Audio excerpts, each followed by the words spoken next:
Boa noite, povo de Deus. Saúdo a todos vocês com a graça e com a paz de Jesus. Amém. Nós estamos desde segunda-feira estudando a carta de Judas, em busca de compreensão sobre o que significa sermos integralmente submissos a Cristo. Qual é o significado dessa submissão? E a carta de Judas, que é a penúltima carta do Novo Testamento, tem servido para nós como um referencial, como um norte, nessa compreensão da nossa submissão. Na segunda-feira nós falamos sobre os crentes batistas, versículos 1 e 2. Ontem, terça-feira, nós falamos sobre o combate dos batistas, versículos 3 e 4. E hoje à noite nós vamos olhar para os versículos 5 a 16 e vamos falar sobre a consciência dos batistas. Qual é o tipo de consciência que nós batistas precisamos ter como servos submissos a Cristo? Judas, abra sua Bíblia em Judas e leia comigo a partir do versículo 5, por favor. Judas, versículo 5. Embora vocês já tenham conhecimento de tudo, quero lembrar-lhes que o Senhor libertou um povo do Egito, mas posteriormente destruiu os que não creram. E quanto aos anjos que não conservaram suas posições de autoridade, mas abandonaram sua própria morada, ele os tem guardado em trevas, presos com correntes eternas para o juízo do grande dia. Eu ia fazer uma brincadeira, mas não vou não. É por causa do versículo, deixa eu fazer então. É por causa do versículo 6, dentre outros, que eu, como um bom batista reformado, sou um amilenista, para quem entende o que eu estou dizendo, tá bom?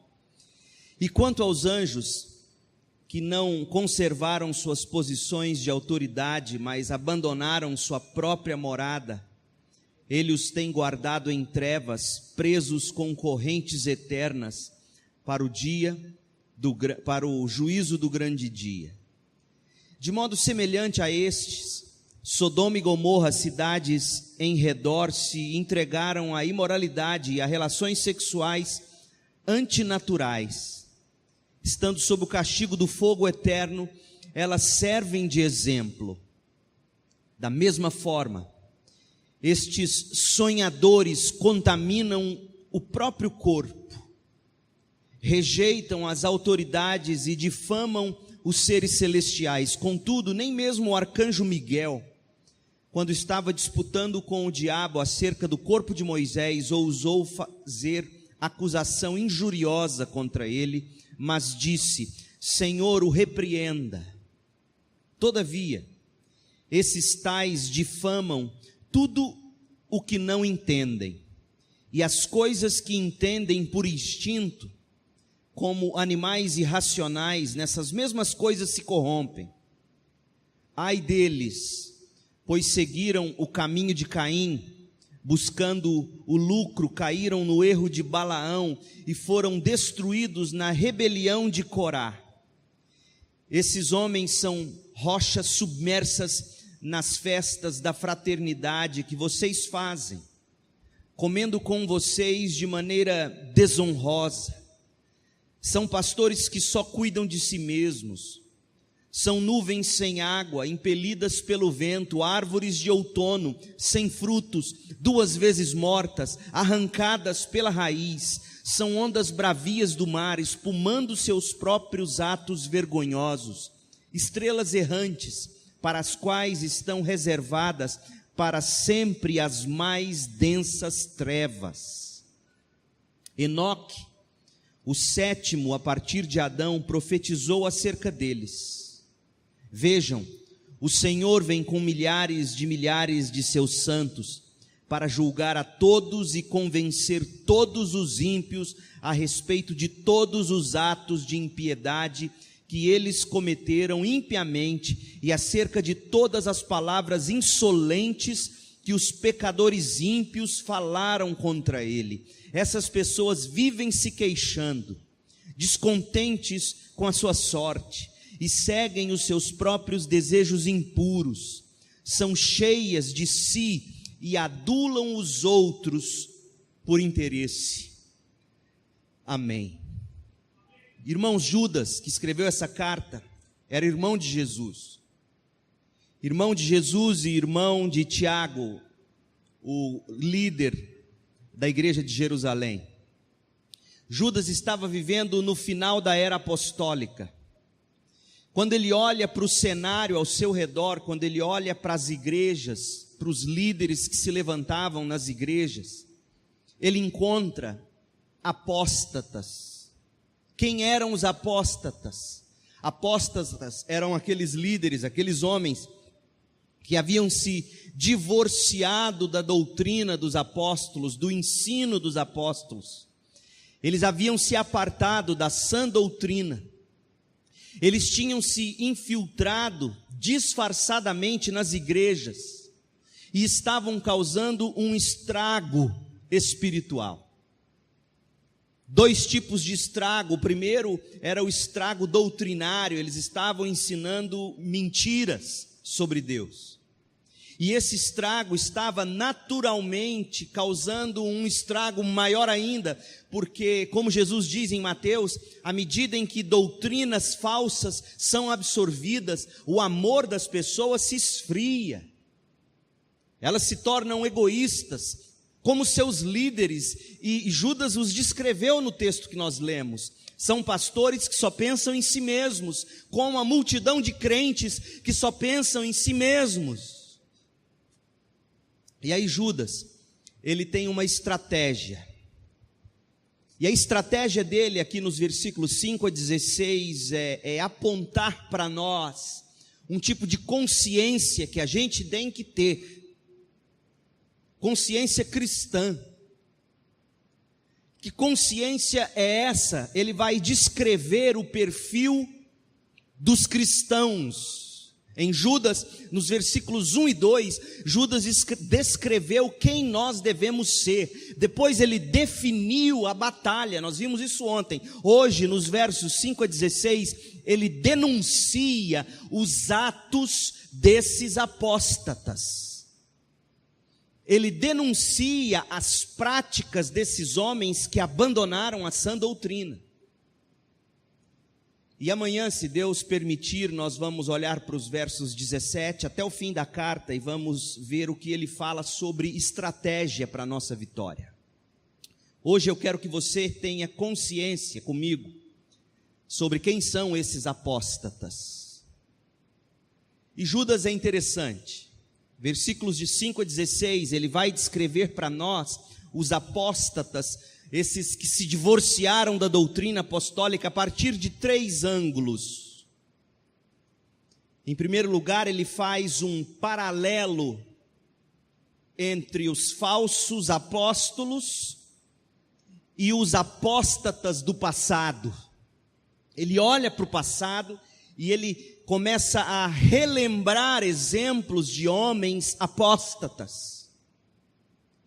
Depois ele vai falar do perigo no presente. O que esses homens estão fazendo hoje? E aí ele conclui mostrando uma perspectiva do futuro. O que vai acontecer com essa gente apóstata? Irmãos, o meu objetivo com essas mensagens não é simplesmente, ou nem é esse o objetivo, aliás. O meu objetivo não é fazer com que você saia daqui aterrorizando outros que não têm a doutrina correta.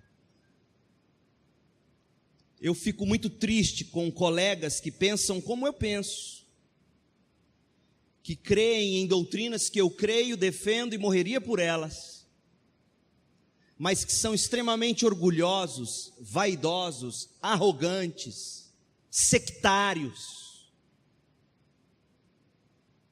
Meu objetivo não é chamar sua atenção para os erros, para que você saia daqui mais azedo do que entrou, mais amargo, mais raivoso. Um homem bomba explodindo polêmica por onde passa, onde entra. O meu objetivo é ajudar você a se alertar para os perigos, fugir deles, apoiar seu pastor, que é um defensor da verdade e da doutrina, ou se não, em amor tentar ajudá-lo, em amor tentar ajudá-lo. O meu objetivo é mostrar para você que se você seguir determinadas doutrinas, você morre, você se explode. A primeira coisa que eu quero que você veja é que os apóstatas, é possível fazer um paralelo entre eles e homens do passado, versículos 5 a 7. Em Judas, de 5 a 7, o que a gente vê Judas fazendo é que ele retrocede nas páginas do tempo. Judas volta no túnel do tempo, ele limpa a poeira de 3 exemplos dos anais da história do povo de Deus. E Judas, ele deixa certo que todo tipo de apostasia será julgado, será condenado por Deus. Ele mostra os exemplos do passado e diz: olhem para os hebreus, olhem para os anjos que se rebelaram no céu, olhem para Sodoma e Gomorra. E aí ele traça um paralelo entre esse passado e o presente, e ele dá provas de que a história se repete. Irmãos, o que nós vemos acontecer hoje não é novo. Deus não está lá no céu com a boca aberta dizendo: uau, o que está acontecendo? Não há novidade debaixo do sol. Deus, porém, jamais se cansará de julgar e de condenar os atos dos apóstatas. Quais eram esses atos do passado que estavam se repetindo no presente de Judas? Olhe comigo para o verso 5. No verso 5, Judas vai falar da apostasia que era causada pela incredulidade, falta de fé. Decepção do povo com Deus por falta de fé. Versículo 5: embora vocês já tenham conhecimento de tudo isso, quero lembrar-lhes que o Senhor libertou um povo do Egito, salvou um povo, mas depois, posteriormente, ele destruiu os que não creram. Destruiu aquela geração do deserto que resmungava contra Deus, que blasfemava contra Deus, que estava cansada de receber maná e codornizes de Deus. Você conhece gente cansada da mesmice de Deus? Esses incrédulos que causam tristeza e ira no coração de Deus. Judas diz: esses homens que se infiltraram na igreja, eles são como os hebreus do deserto. Eles estão liderando o povo no mesmo tipo de revolta do deserto. Aquela revolta que dizia para Deus que Deus tinha a obrigação de dar a eles o que eles queriam. Afinal de contas, Deus os havia tirado do melhor do Egito, e agora ali no deserto Deus os deixava passar necessidade daquilo que eles queriam e queriam. O povo tem memória curta. Esse povo vivia suplicando a Deus que os tirasse do Egito, e no dia que Deus os tira de onde tirou, eles vão para o deserto e eles não creram nas promessas de Deus, de que Deus os estava levando para o que havia de melhor, mas de melhor nos padrões de Deus, não o de melhor segundo os padrões do coração corrompido. Irmãos, nós temos assistido uma geração que tem geração de líderes, de pastores, que tem incitado o povo, a multidão do povo de Deus, a se revoltar de certa maneira contra o Deus que não dá a eles o que eles querem ter. Igualzinho o povo do deserto. Deus olha para essa gente, segundo Judas nos mostra, e diz: essa gente é incrédula, essa gente não crê de que Deus está fazendo algo na vida deles. As bênçãos de Deus para nós já nos foi entregues em Cristo Jesus, nas regiões celestiais. Um irmão, às vezes, bem intencionado, bate a mão no meu ombro e diz que Deus derrame ricas bênçãos sobre sua vida. E eu não retruco, porque eu não gosto de ser mal educado, mas no meu coração eu sempre digo: Senhor, o Senhor já me deu essas bênçãos em Cristo. Eu já sou eleito, salvo, sendo santificado. A glória do céu me aguarda. Eu já tenho isso. Porque na maioria das vezes a gente só relaciona bênção com prosperidade, com saúde, com sucesso. E Judas está dizendo: existe alguns apóstatas que, quando a gente olha para o passado e compara com o presente, a gente descobre que são homens que estão incitando o povo de Deus à incredulidade. Ah não, pastor, mas eles falam de fé, eles fazem campanhas de fé. Não. Eles não creem que Deus já deu a eles, se de fato são salvos, já deu a eles em Cristo Jesus o melhor que eles poderiam receber: perdão e salvação. Porque na verdade, se tinha algo que nós merecíamos, era a ira de Deus, a justa condenação de Deus, a salvação de Deus. Paulo vai dizer, escrevendo aos Romanos, quando ele diz assim: nós fomos salvos da ira de Deus, irmãos. Eu estava ouvindo a notícia ontem no Jornal Nacional, preparando para vir para cá, e ouvindo uma pesquisa que me deixou assombrada. Na França, depois dos atentados, pesquisaram alguns franceses em Paris sobre o novo pacote de medidas que o governo quer lançar nesse momento extremo de crise, e perguntou à multidão, a alguns entrevistados, se eles estavam dispostos a abrir mão de certas liberdades para poder ter segurança. E os franceses são conhecidos pela liberdade, pela Revolução Francesa e etc.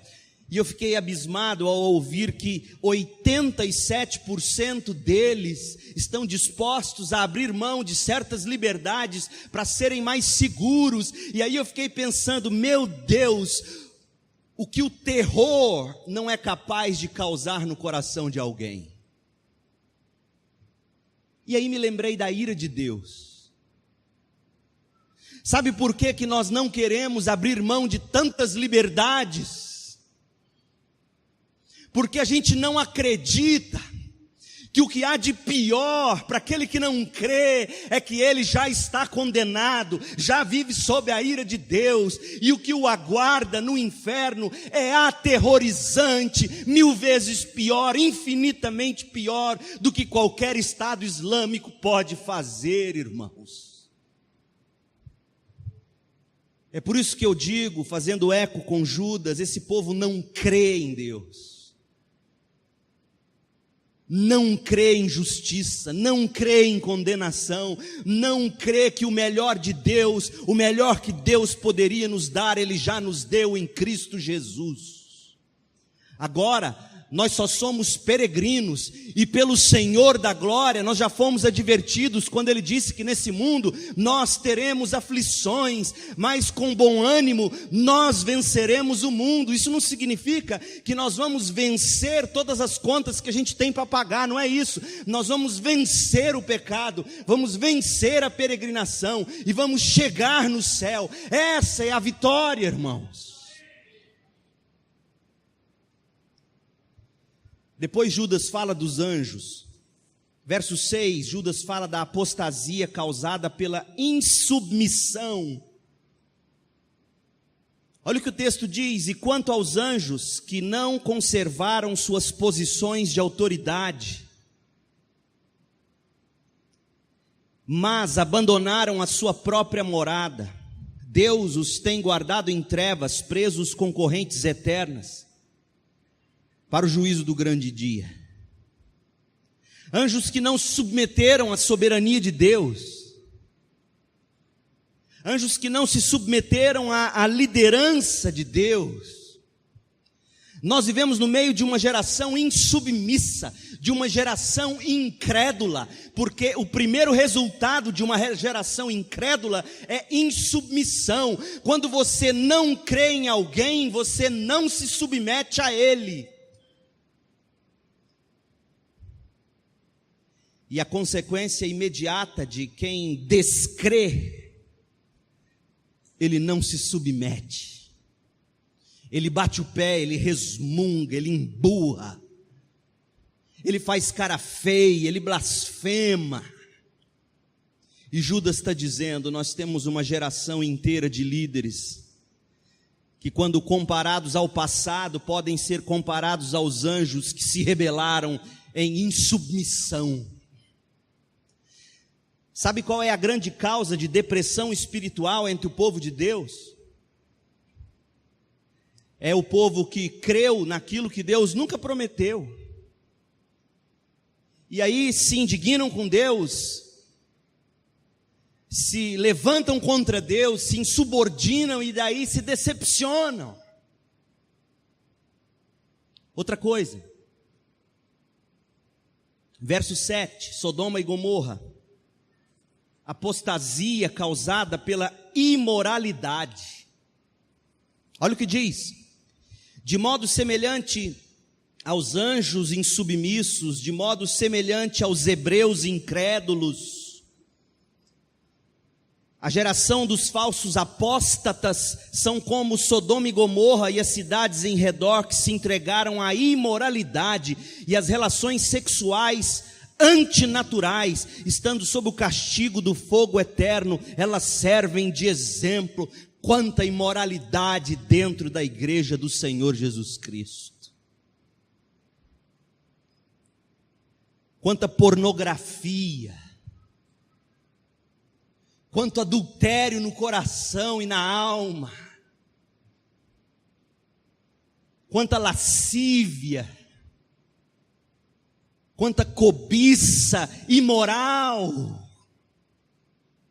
Por quê? Porque é uma geração que não crê, é uma geração que não submete-se a Deus, é uma geração que diz: se o meu corpo pede, eu devo a ele dar o que ele quer. Uma geração que não se submete aos padrões de Deus, uma geração que não crê na justiça de Deus, é uma geração que se torna imoral como Sodoma e Gomorra.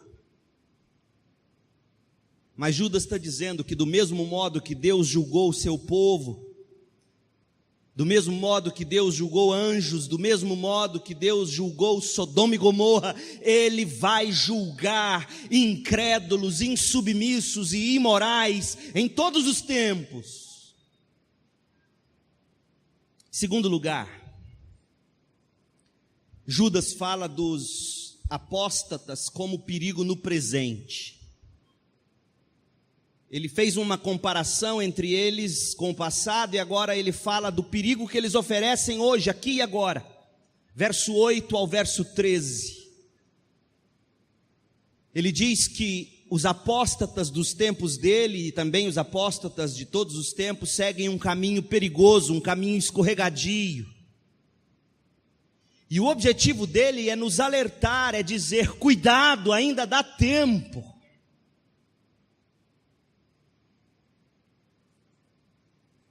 Ele diz assim, verso 8 a 11, esses homens rejeitam a autoridade divina. Ele vai dar mais detalhes agora. Esses homens preferem seguir seus próprios instintos. Essas mulheres preferem seguir o que o coração delas diz, e elas têm a coragem de dizer que é Deus falando. Esse é um povo ímpio, um povo orgulhoso, um povo fofoqueiro, injurioso, ganancioso, rebelde. Parece que Judas está descrevendo as nossas igrejas, irmãos. Leia comigo de novo e com cuidado os versos 8, 9, 10 e 11. Judas diz assim: da mesma forma, esses sonhadores, ele chama esse povo de sonhador. Por que ele faz isso? Ele está dizendo que esse povo segue o que a cabeça deles dá a eles como sonhos, e eles sonham, e eles chamam esses sentimentos subjetivos, essas inclinações da carne, eles chamam isso de vontade de Deus. E aí Judas diz: esses sonhadores contaminam o próprio corpo. E todo sonhador, Judas vai dizer, rejeita as autoridades, difama os seres celestiais. Contudo, aí ele vai falar agora do arcanjo Miguel brigando com o diabo acerca do corpo de Moisés.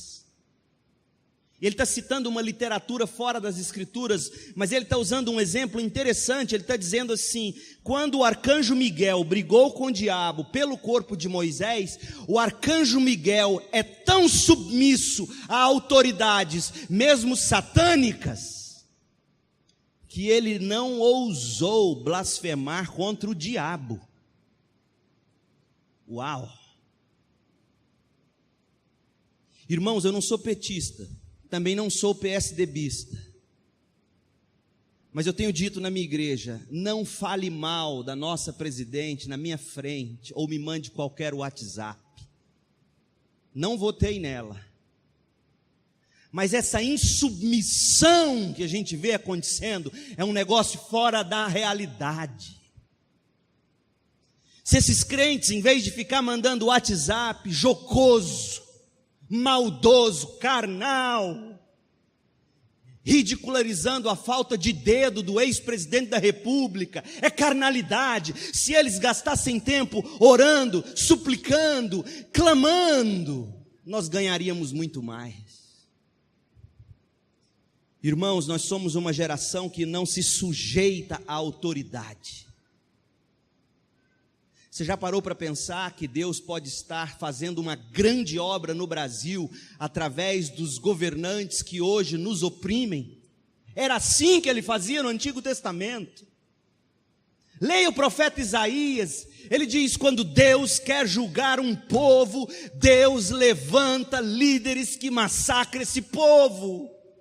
Portanto, irmãos, quando nós blasfemamos contra o nosso presidente, ou a nossa presidente, ou o nosso Senado, sabe o que nós estamos fazendo? Nós estamos dizendo: Deus, nós não aceitamos o seu juízo. Tenha cuidado com o que você faz, com o que você fala, como você age. Deus ainda e sempre será soberano. Ele põe rei, ele tira rei, ele julga um povo com o rei que ele põe. Ele chama Ciro, o rei da Pérsia, pagão, de meu servo. Quem te garante que Dilma não é serva dele nesse sentido? Clame, meu irmão, suplique, não seja insubmisso, não seja desses que rejeitam. O Senhor é quem vai repreender, conforme diz o texto em Judas, versículo 9. Mas sabe o que a gente faz? Verso 10: todavia esses tais difamam tudo que não entendem. Nós estamos difamando aquilo que a gente não está entendendo, irmãos. Deus está operando, nós não estamos entendendo. Eu não sei o que Deus está fazendo no Brasil, eu não sei o que Deus fará no Brasil, mas por não entender a mão de Deus, eu não posso difamar na sua igreja. Você não sabe o que Deus está fazendo, você não sabe por que Ele pôs, mantém e cuida do pastor e dos líderes que você tem. Então, se você não entende, não difame. E aí o texto continua: e as coisas que eles entendem por instinto, como animais irracionais. Judas é atrevido, meu irmão. Ele fala assim: tem gente que não entende nada e difamam. E aqueles que acham que estão entendendo o que está acontecendo, na verdade, eles entendem por instinto, por carnalidade. Eles são como bichos irracionais, agem pelo instinto, como um cachorro no cio. Meu Deus! Tanta gente agindo por instinto, por irracionalidade, chamando isso de direção de Deus. Aí o verso 11 diz: ai deles, pois seguiram o caminho de Caim, buscando o lucro, caíram no erro de Balaão. Gente pregando que Deus nunca mandou pregar, para receber benefício, para encher a igreja. E foram destruídos na rebelião de Corá. Irmãos, gente que despreza, rejeita a autoridade divina, para obter posição de destaque, para satisfazer seus desejos. Essas pessoas desprezam as Escrituras, essas pessoas seguem seus corações, essas pessoas reprovam as autoridades espirituais, essas pessoas não entendem o que Deus está fazendo e difamam, e aquilo que elas dizem entender, Deus fala: eu não estou entendendo nada, estão agindo como bichos irracionais. Irmão, que não seja assim do povo batista em Roraima. Outra coisa, ele vai dizer nos versos 12 e 13 que esse tipo de gente representa uma mentira perigosa. Judas registra como e por que eles são uma mentira perigosa. Ele vai dizer nos versos 12 e 13, ele vai usar 6 imagens para falar dessa gente. Olha o que ele vai dizer. Primeiro, esses homens são rochas submersas. Você já andou de canoa no Rio Branco? Eu cresci pescando no Rio Araguaia, no Rio do Peixe, lá em Goiás. E uma das coisas às vezes difíceis para o pescador, descendo o rio de canoa, subindo o rio de canoa à noite, numa parte rasa do rio, o perigo de ter uma pedra submersa que você não enxerga e a canoa bate na pedra e afunda. Foi assim com o Titanic, para quem conhece a história. Ou seja, você olha o rio, aparentemente não oferece qualquer perigo, qualquer risco, mas o que não sabe é que ali submerso tem uma pedra pontuda, e o navio, ou a canoa, ou a lancha, ao passar ali vai ser furada, e vai afundar. E ele está dizendo, esse tipo de gente é igualzinho pedra submersa. Eles entram na igreja, eles participam das festas de fraternidade, ou seja, eles tomam a ceia do Senhor com a gente. Só que eles estão tomando a ceia do Senhor de forma indigna. Eles estão comendo a ceia do Senhor, diz o texto, de maneira desonrosa. Eles não têm noção de que estão comendo e bebendo para si juízo. Mas Judas está dizendo: quanto à punição a eles, não se preocupe, Deus vai cuidar deles. O que vocês têm que ficar atentos é que são rochas submersas.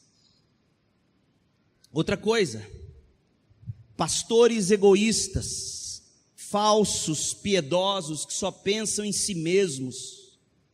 O verso 12 diz que só cuidam de si mesmos. Só cuidam de poder dizer que adotaram um determinado programa e agora a igreja bomba. Gente vaidosa, gente orgulhosa, gente que só busca a Deus, e aqui não aplica apenas a pastores não, se aplica a ovelhas também, gente que só busca a Deus por interesse próprio, adulteram, como diz Tiago capítulo 3, ou 4, diz: olha, vocês pedem para gastar nos seus próprios prazeres, vocês são adúlteros, vocês tomam de Deus para usufruir com outro ídolo. E Judas está falando que gente assim só pensa em si mesma. Ele vai falar em terceiro lugar que são nuvens vazias, são nuvens sem água. O que significa isso? Tenta pegar na nuvem. Você não pega na nuvem. Você está andando de avião, aí você olha pela janela, vê a nuvem, você está no meio da nuvem. A nuvem não para o avião, você dá até uma balançada, mas a nuvem, o avião atravessa a nuvem. Esse tipo de gente não tem substância. É nuvem sem água, é gente oca. É gente impelida pelo vento, é gente instável, é gente que anda conforme o vento toca. Hoje prega uma coisa, amanhã prega outra, depois de amanhã inventa outra história. E Judas está dizendo, gente assim é nuvem vazia. Ele vai falar em quarto lugar que são árvores mortas, árvores de outono sem frutos. Correndo hoje na avenida, fui do hotel até o aeroporto, começou a chover, esperei passar, voltei, e de repente eu correndo vi debaixo de cajuzeiros. Que vontade me deu de comer um caju. E aí olhei de longe um caju, coisa mais linda. Quando eu fui, peguei, eu não vi por detrás dele, estava tudo podre. É o que Judas está dizendo. É gente que quando mostra fruto é podre. Ou é gente que está no outono e está se gabando, mas não tem fruto algum, 2 vezes mortas, arrancadas pela raiz. É gente que não tem vida.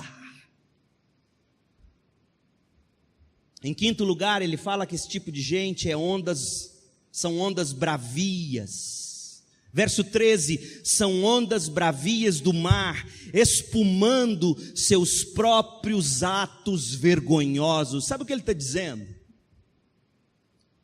Quem já foi ao mar sabe do que eu vou dizer, mas quem não conhece, se você vai ao mar de manhã, cedinho, geralmente o que você vai ver na praia, porque a maré à noite sobe, e aí você olha na praia, você vai ver aquele monte de lixo, madeira podre, fralda descartável, absorvente, lata de refrigerante e bebida alcoólica, porque durante a noite o mar espumou aquilo para fora, jogou seu lixo para fora.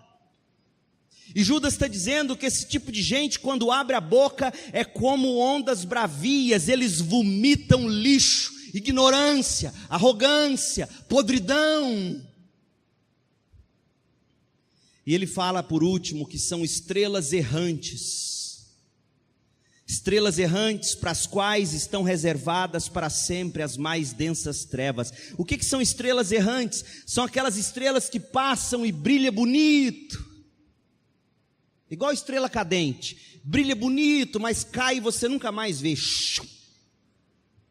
brilha por um instante apenas, e elas caem no mais profundo abismo e trevas do esquecimento. Irmãos, cuidado com gente assim, gente que é rocha submersa, gente egoísta, perversa, inútil como nuvem sem água, morto como árvore sem frutos, sujo como o mar que joga o lixo para fora. Tiago está dizendo, nós temos que ter consciência do perigo que essa gente causa na vida das ovelhas do Senhor Jesus Cristo. Mas em último lugar, versos 14 a 16, ele vai falar dos apóstatas na perspectiva do futuro. Porque Judas está falando que ninguém deve se impressionar com esses dissimulados que infiltraram na igreja. Sabe por quê? Não cabe a nós sair metralhando eles. Cabe a nós a exortação, a correção, a disciplina em amor, visando a restauração, etc. Mas quem no final julgará é Deus, e o juízo que cairá sobre eles vai ser justo, universal, pessoal, implacável. Olha o que diz o texto, verso 14.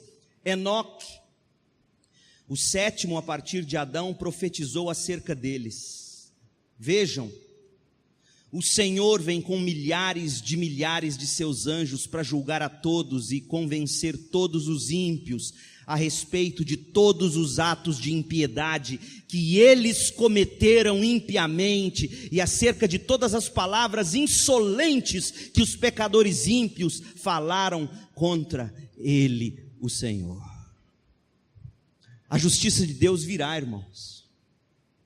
Se te causa tristeza e se te causa indignação, quantas vezes eu como pastor fico parando e pensando, meu Deus, a gente faz o melhor, a gente labuta nas escrituras, a gente ensina, a gente discipula, e vem esses falsos mestres e arrebanha aquele bando de insatisfeitos. E aí sempre eu tenho que lembrar a minha alma do juízo de Deus sobre esses líderes que são falsos apóstolos, que são na verdade apóstatas e que serão julgados. Agora, para concluir, como é que a gente pode saber se a gente está seguindo o caminho da apostasia ou não? Como é que a gente sabe se a gente está trilhando uma estrada perigosa, rumo à destruição, como a dos Atos ou como a dos apóstatas? O verso 16 é interessante, porque o verso 16 revela o coração, a alma, as atitudes dos apóstatas. Olha como eles são. E sonde seu coração e veja se não tem sido assim a sua vida. Judas diz no verso 16, essas pessoas vivem se queixando, são queixosas, são descontentes com o que Deus deu a elas, e seguem os seus próprios desejos impuros. Essa gente é cheia de si mesma e adulam os outros por interesse. Irmãos, fujam desses, esses são apóstatas. E se você se enxerga aqui, ainda há tempo. Peça a Deus que livre você da murmuração e das queixas, do descontentamento, e livre você dos impulsos pecaminosos do seu coração e da sua alma. Peça a Deus que transforme seu coração e faça seu coração ser cheio de amor e não de si mesmo. E não queira conversar com alguém, expressar-se a alguém por interesse de receber algo em troca, porque quem assim faz são os apóstatas, e a eles está destinada a perdição. E se você quiser sair desse caminho, eu quero chamar você a ler comigo João capítulo 5, verso 41, e a gente termina. João 5, 41.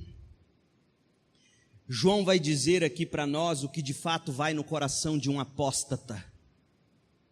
E João vai mostrar para nós como é que a gente pode, com a consciência bíblica, fugir do caminho da apostasia. Ele diz assim, João 5,41, Jesus diz, eu não aceito glória dos homens, mas eu conheço vocês, sei que vocês não têm o amor de Deus. Gente, Jesus estava pregando para um bando de gente religiosa. Eu conheço vocês, vocês não têm o amor de Deus. Eu vim em nome do meu Pai e vocês não me aceitaram, mas se outro vier em seu próprio nome, se vier um apóstata, vocês vão aceitá-lo. E aí ele diz algo que para mim é estonteante. Como vocês podem crer? Sabe por que vocês não creem? Porque vocês aceitam glória uns dos outros, vocês não procuram a glória que vem do Deus único. Hoje à noite, rompa, divorcie-se desse desejo, dessa sede de glória dos homens, do elogio, do querer parecer bem, do temor de homens. Veja-se livre disso, porque esse é o caminho da apostasia, da idolatria, da destruição final. Jesus está dizendo que enquanto nós vivermos pela glória dos homens, pela opinião dos amigos, pelo que os outros dizem e pensam, enquanto vivermos assim, nós não vamos querer a glória que vem do Deus único, e essa estrada da apostasia vai nos levar à destruição. Irmãos, tenham consciência disso, e que o Senhor nos abençoe com graça, misericórdia e paz. Se Deus permitir, amanhã à noite nós vamos encerrar a carta falando sobre a campanha dos batistas, com mais detalhes sobre como a gente pode vencer. Mas hoje à noite eu queria encerrar assim, feche seus olhos, reflita agora. Eu não queria que você fosse tentado a dizer essa mensagem. Alguém poderia estar aqui para ter ouvido, olha, fulano, não. Peça a Deus para sondar seu coração e revelar a você se você não tem sido uma pessoa queixosa, descontente, que segue seus próprios desejos impuros, uma pessoa cheia de si mesma. Esse é o caminho dos apóstatas. Uma pessoa que vive para a glória dos homens e não busca a glória de Deus. Peça a graça de Jesus agora, peça que o Senhor transforme seu coração, sua alma, e coloque em você o desejo de viver e de morrer pela glória de Deus.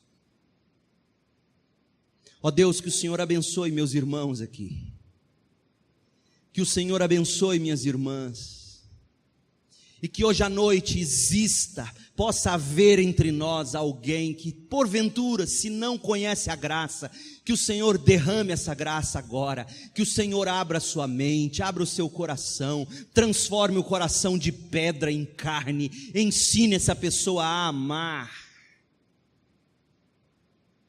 Ó Deus, eu te peço que seja assim, em nome de Jesus, amém. Deus te abençoe, até amanhã.